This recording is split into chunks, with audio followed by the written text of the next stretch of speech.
বাসায় তৈরি করুন বাচ্চার জন্য ইনস্ট্যান্ট বাদাম সুজি। বাদাম সুজির রেসিপি ও উপকারিতা শেয়ার করব।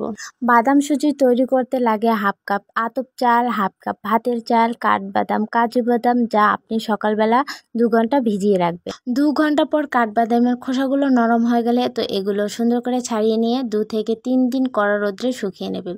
তো শুকানোর শেষে আমি এগুলো সুন্দর করে একটু ভেজে নেব।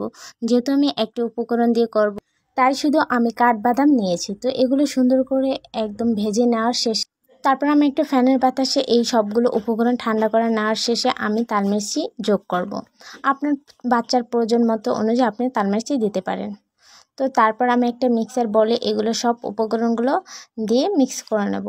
বাট এর ভিতরে শুধু আমি বাদামটা যোগ করব না, কারণ বাদাম একসাথে দিলে অনেক সময় এগুলো একটার গায়ে আরেকটা লেগে যায়, অনেক সময় দলা পেকে যায়। তো তাই আমি ভিন্ন ভিন্ন করে গুঁড়ো করে নিয়েছি। তো লাস্টে আমি সবগুলো উপকরণ একলাগে গুঁড়ো করে নেব। তো এই তো হয়ে গেল, দেখছেন কত সুন্দর একটা বাদাম সুজি। তো বাদাম সুজির উপকারগুলো আজকে শেয়ার করব।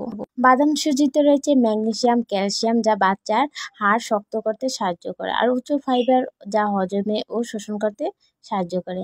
তো এভাবে ঢাকনাযুক্ত পাত্রে সংরক্ষণ রাখতে পারেন অনেক দিন পর্যন্ত। আর ভিডিওটা ভালো লাগলে অবশ্যই ফলো করে